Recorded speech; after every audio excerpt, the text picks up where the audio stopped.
Also, since my open heart surgery, I've lost about 46 pounds, so my ring was really loose. Mm, And I also couldn't let go of the idea that it might have just slipped off my hand. mm, So I look everywhere that I can and I don't find it. I go to bed and I tell myself, I prompt myself, I use self hypnosis. mhm, And mhm. I say, you will recall while you're sleeping where the ring is. And if you're not able to recall where the ring is, intuition will guide you to find it this morning. Mhm. Get ready to be seen here, there, and every freaking where. Welcome to the AI and Chill podcast with your host, Coach Deb. Aloha, I'm Coach Deb. Welcome to the AI and Chill Show. I am really excited for my first guest here, Marshall Sylver. He is the world's greatest hypnotist. We're here in Studio Money. We may, I have a feeling, have him on as a regular guest. And I'm going to talk a little bit about AI and hypnosis and how it's going to impact. But here's what I love about Marshall Sylver is he fits the chill brand perfectly. We've played tennis together. We've celebrated holidays together. But most of all, he has impacted millions of lives worldwide with his signature program, Turning Point, which I kind of want to kick off because Turning Point has been a phenomenal program. It's now become a movement and it's all based on freedom, which Yep. is very interesting how the synergies really collide, right? Talk about naming and you know how to name things. So talk a little bit about Turning Point, and then I want to start getting into how AI will impact hypnosis with you. So, yes, and I'm so glad to be here on your show. I couldn't be more honored. Yes. And I'm very glad to have you here at Studio Money.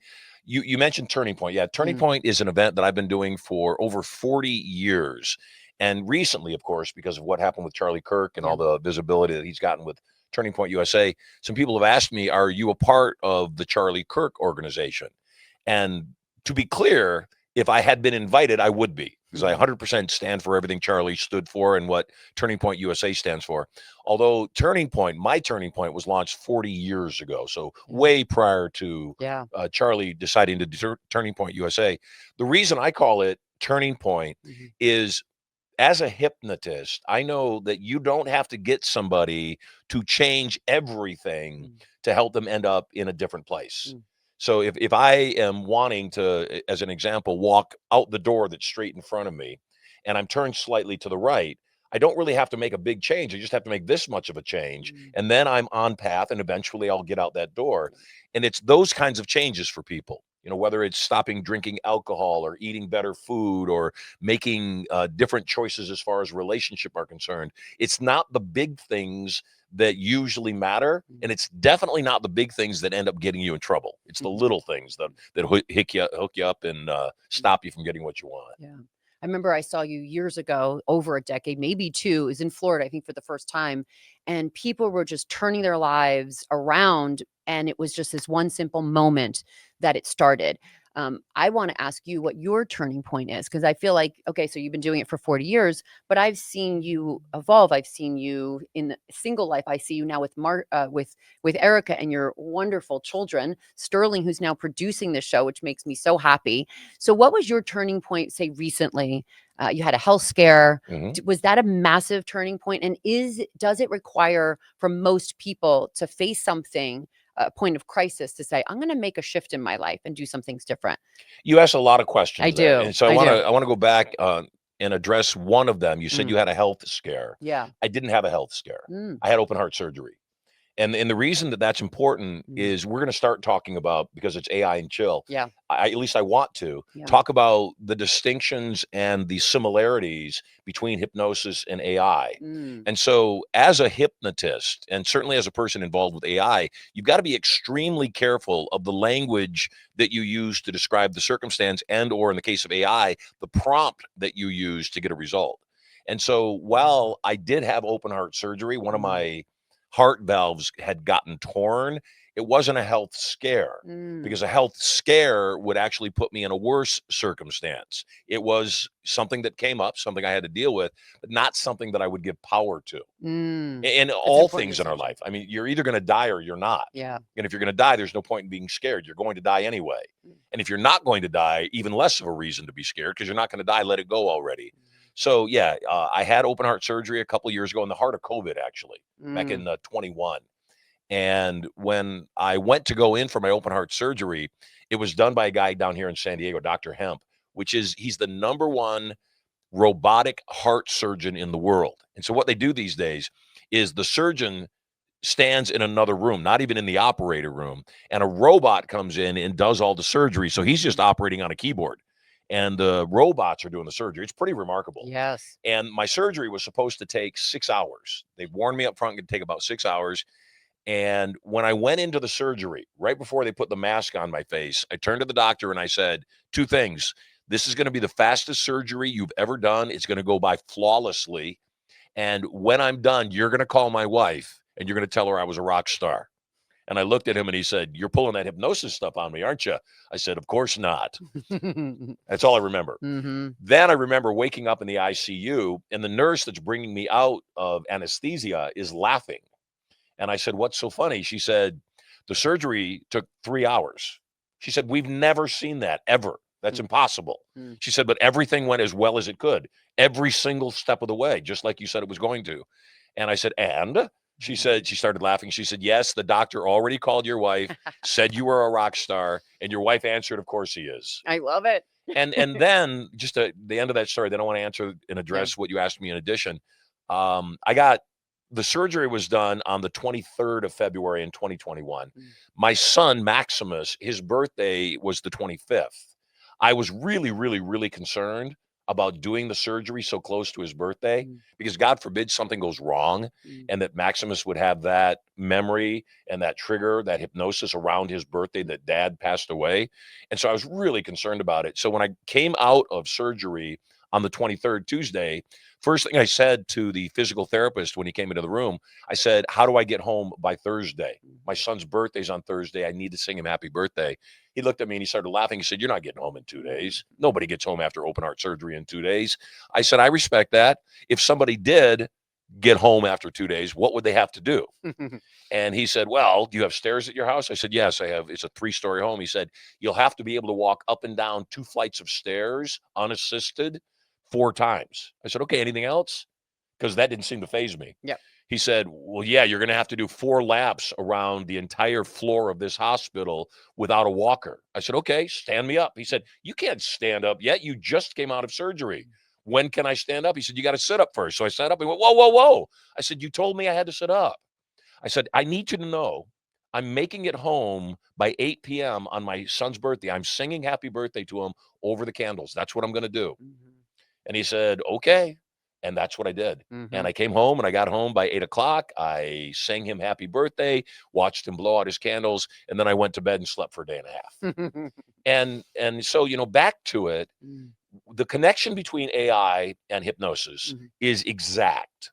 And that's the thing that I want people to understand is sometimes people don't understand AI. And I think the reason they have a hard time with AI is they view AI as software or they view AI as something mechanical. And it is. Yep. And they should view it that way, yet you're not really able to use it that way. The effective use of AI, at least in my experience, has been when I look at the platform and I talk to it as if it's a really bright, very literal 7-year-old child.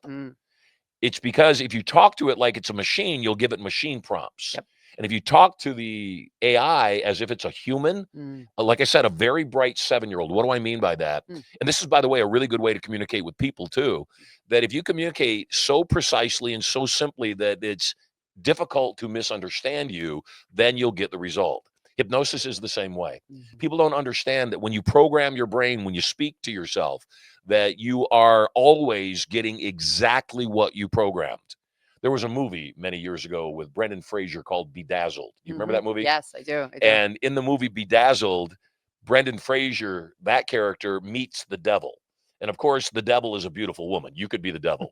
So in the movie, Elizabeth Hurley is the devil. Right. And she grants him 7 wishes. He's in love with this woman he's in the friend zone, so he's stuck. He's in love with this woman. And he says, "I want to be rich and famous and married to Mary." And poof, all of a sudden he's waking up. The woman is sleeping beside him in bed. He's got this weird thin pencil mustache and kind of looks like Fabio. And the moment she realizes he's awake, she leaps out of bed and runs away. And he that's kind of weird. What's going on here? He stands up, and it's apparent he's not in his apartment in LA anymore. He's down probably in South America, Mexico, somewhere in Latin America. And it turns out he's a drug dealer. Oh. And so he's rich. And famous. And it turns out, though, he's married to this woman. She's having an affair with the pool boy. And so he stands up at the window and he looks out the window, and all the workers are, harvesting the cocaine, and she's making out with the pool boy. And he realizes that he's rich and he's famous and he's married to her. He got exactly what he asked for, yet not exactly what he wanted. And that's the thing. The other day, I've been doing a lot of events here at Studio Money, and I had at one point looked down at my hand and I realized my wedding ring wasn't on my hand. Now, my wedding ring's worth $60. Monetarily, nothing special. I wasn't even going to wear a wedding ring when I met my wife, and she asked me, she said it would mean a lot to me if you'd wear a wedding ring. So the night before the wedding, I went over to a jewelry store and I said, what's the cheapest ring you have that would look like a wedding ring? And he said, this one. And I bought it for $60. And I got married with it. The pastor, put God's blessing on it, and Erica put it on my finger, and I lost it. And even though it's only $60, it has massive spiritual value to me. It's my most prized possession, more than my $250,000 watch or even my $10 million home in Vegas. It's my most prized possession. And so I couldn't find it. When I can't find something, one of the rules that I go by is what you're looking for is in a place you haven't looked. And so when you start looking for something, you've got to keep eliminating it. And look here, not there, look there, not there. And eventually, almost certainly, you'll start looking in places you haven't looked, because that's where it is. If you looked in a place it was, there it would be. You wouldn't be looking. And so I looked everywhere. I'm retracing my steps from the moment I could remember having it, couldn't find it. And so I went to bed, and this is a powerful technique for people to use, very much like we prompt AI. And I said, help me remember where I placed it if I placed it somewhere. Because remember, there's a variable. I might not have placed it somewhere. Somebody else might have placed it. Also, since my open heart surgery, I've lost about 46 pounds. So my ring was really loose. And I also couldn't let go of the idea that it might have just slipped off my hand. So I look everywhere that I can, and I don't find it. I go to bed and I tell myself, I prompt myself. I use self-hypnosis. And I say, you will recall while you're sleeping where the ring is. And if you're not able to recall where the ring is, intuition will guide you to find it this morning. And I wake up and I look around the house and I'm not able to find it.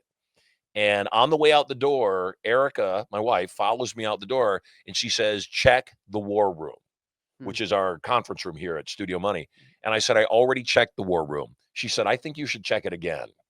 One of the things that you will learn is women are far more intuitive than men across the board. That's just how they're wired. And so anytime my wife says something, I listen to her, unlike most husbands, by the way. Smart man. I'm a happy husband. And so I listened to her. And even though I'd already checked the war room 3 times, I said, God, I asked you for intuition. She said something that she would never say. She never follows me to the car. She walked out to the car with me. And I said, I asked for a prompt. Was that it? I walk in the back door of Studio Money. I come up the back stairs. En route to my office, I pass by the war room. I look on the desk, and then I immediately look down on the floor. And exactly underneath the center pedestal of one of the chairs in the conference room, right underneath it, you wouldn't even notice it unless you were certain it was there, was my ring. Clear as day. And, sometimes people say, well, was it always there and you didn't notice it? Or did you manifest it? And to me, the answer is yes. Yes, it's both. It's both, because we do manifest. So think about that. If the ring had been there on the ground and I wasn't looking for it, I never would have noticed it there. Because I'm looking for it. And that's where things start. Because the prompt was find this thing, whether it's a missing wedding ring, whether it's $1 million, whether it's the love of your life, find this thing. And then surrender. You got to let it go. You got to let your subconscious computer, your perfect mechanism, do its job. We find what we're looking for. What we focus on expands, and reality is created by validation. That's why some people are incredibly lucky, that they consistently have good fortune. And the reason is they expect that to happen.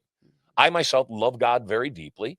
My beautiful bride is a miracle. My 3 children, they are miracles. I see miracles in my life all the time.